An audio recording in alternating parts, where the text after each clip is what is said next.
무려 7년간 상승한 서울 부동산은 이제 3기 신도시 토지 보상금이라는 마지막 상승 동력을 남겨두고 있습니다. 빅데이터에서 찾는 부동산 과학. 안녕하세요. 빅데이터 시인 삼토시입니다. 오늘은 네 번째 편 신도시 역사에서 바라본 서울 부동산의 흥망에 대해 이야기해 보겠습니다. 여러분, 신도시는 어떻게 생겨나는 걸까요? 그 역사를 한번 돌아보겠습니다. 1980년대 중후반 서울 집값이 폭등을 하게 되죠. 3조 호황에 힘입어 우리나라도 매우 큰 경제 성장의 기회를 맞이합니다. 이때 서울 집값도 가파른 폭등세를 보여주죠. 정부는 이때 주택 부족 문제를 해결하기 위해서 1기 신도시 계획을 발표합니다.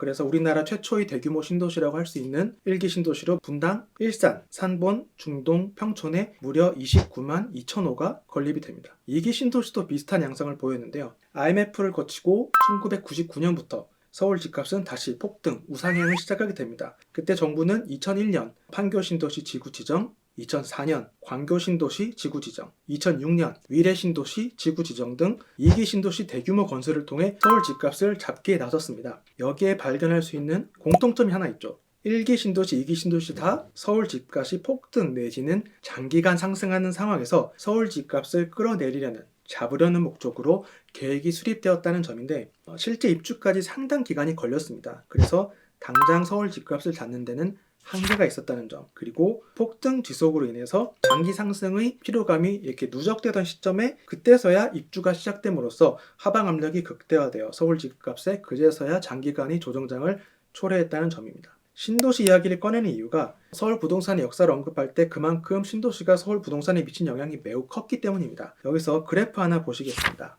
이 그래프의 선은요, 이 파란 선은 보시면 1986년부터 2020년까지 서울 아파트 매매 시세 추이를 나타낸 것입니다. 그리고 파랗게 칠해진 단면은 상승기, 붉게 칠해진 단면은 하락기를 나타냅니다. 그리고 파란 화살표는 신도시 토지보상금이 지급된 시기이고 붉은 화살표는 신도시 입주가 시작된 시기입니다. 화살표 위아래에 기재된 숫자 또 말씀드리면 우선 파란 화살표를 순서대로 말씀을 드리겠습니다. 1번은 1기 신도시 토지보상금 지급, 2번은 2기 신도시 판교 토지보상금 지급, 3번은 2기 신도시 광교 토지보상금 지급, 4번은 2기 신도시 위례 토지보상금 지급이었습니다. 그리고 붉은 화살표는요, 1번이 1기 신도시 입주 개시, 2번이 2기 신도시 판교 입주 개시, 3번이 광교, 4번이 위례 입주가 개시된 시점입니다. 자, 여러분 잘 보시면 아까 말씀드린 바와 같이 1980년대 후반부에 3조 호황에 입어 폭등을 기록하던 서울 부동산은 그 1번 파란 화살표 보이시죠? 1기 신도시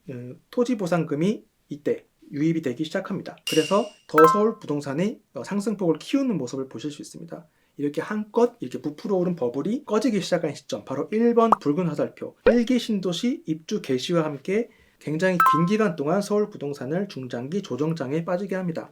그래프 보시면 1년 정도 하락하고요. 그 이후에 굉장히 긴 시간 동안 횡보하고 있는 모습을 보실 수 있습니다. 신도시 입주의 힘이죠. 1998년 IMF 사태로 한번 급락을 겪습니다. 그리고 1999년부터 2003년까지 다시 급등한 서울 부동산은 이제 상승 피로감이 누적이 되었는데 그런 상황에서 2004년 조정을 겪었지만 2번 파란 화살표죠. 판교 토지보상금 유입이 시작되면서 즉 다시 유동성이라는 에너지를 공급받으면서 재상승의 길을 걷게 됩니다. 여기서 2006년 3번 파란 화살표 2기 신도시 토지보상금 유입은 결정타였습니다. 서울의 불같은 상승세에 기름을 끼얹은 꼴이 되어버렸죠. 참고로 2006년 상승률은 연간 상승률로 치면은 1990년, 2002년에 이어서 역대 3위에 해당될 정도로 굉장히 큰 상승을 기록하였습니다. 자, 2008년 글로벌 금융위기가 터지자 잠시 서울 부동산이 하락세로 전환했는데 다시 2009년 4번 화살표 보시면 2기 신도시 위례 토지 보상금 유입이 있었고요. 또 5차례에 걸친 금리 인하로 다시 1년간 서울 집값은 반등을 했습니다.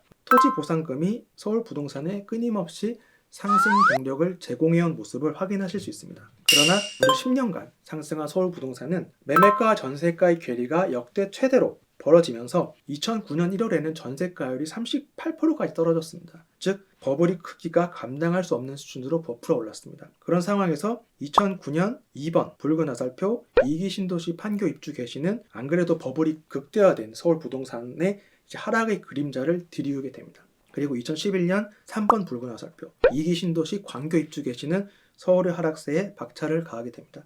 이렇게 서울 부동산의 역사를 신도시와 연계해서 그래프와 함께 들여다보면 굉장히 큰 그림이 확인이 됩니다. 정리해보면 다음과 같습니다. 첫 번째는 서울 집값 상승세를 잡기 위해서 정부에서 신도시 조성을 발표하죠. 그리고 상승세를 보이던 서울 집값이 토지 보상금 유입으로 오히려 상승폭을 더욱 키워버립니다. 그런 상황에서 상승폭과 기간이 확대돼서 버블이 커진 서울 집값은 이제 신도시 입주와 함께 중장기 조정장에 빠지게 됩니다. 그렇습니다. 신도시 조성은 결국은 서울 집값이 급등세를 보이자 이거를 잡으려고 발표를 하는데 오히려 토지 보상금 지급으로 서울 집값의 단기 상승폭을 확대시키버리는 약간 양날의 칼과 같은 면모가 있는 부분이 있습니다. 그러한 정상적인 상승세를 보이다가 토지 보상금이라는 유동성 요입으로 더 큰 버블이 생기기 시작하고 그것이 이제 신도시가 입주 완성되면서 이 버블이 꺼지면서 경착륙을 하게 되는 것이 서울 부동산이 지금까지 보여줬던 역사였습니다. 그리고 지금 2014년부터 2020년까지 무려 7년간이면 역대 최대 상승 기간입니다. 이 무려 7년간 상승한 서울 부동산은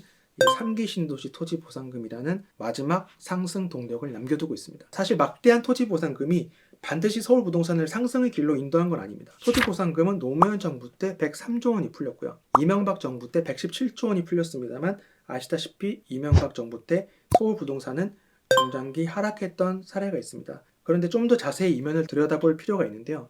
이명박 정부가 들어섰던 2008년 1분기 그때는 서울 아파트 전세가율이 41%에 불과했습니다. 굉장히 낮았죠. 즉 매매가와 전세가의 괴리가 매우 컸기 때문에 매매가의 버블도 매우 크게 껴있었다라고 볼 수가 있습니다. 게다가 이명박 정부 토지 보상금의 상당수는 4대강 사업 등으로 비수도권에 많이 풀렸던 것도 사실입니다. 반면 서울 부동산으로 이제 그러한 자금들이 유입될 환경이 아니었던 거죠. 보통 토지 보상금은 인근 지역에 많이 이제 유입이 되기 때문에 비수도권에 풀린 토지 보상금은 수도권에 흘러 들어오기 어려운 환경이었습니다. 그런데 노무현 정부가 들어섰던 2003년 1분기를 보시면 서울 아파트 전세가율이 55%에 달해서 매매가와 전세가의 괴리가 그렇게 크지 않았습니다. 작았죠. 그래서 서울 부동산 매매가의 버블이 노무현 정부가 시작할 때는 상대적으로 크지 않았습니다. 게다가 판교 위리 신도시 토지 보상금이 풀렸기 때문에 수도권의 토지 보상금이 집중적으로 유입이 된 겁니다. 즉 서울 부동산의 그 버블도 작았고 서울 주변의 토지 보상금이 풀림으로써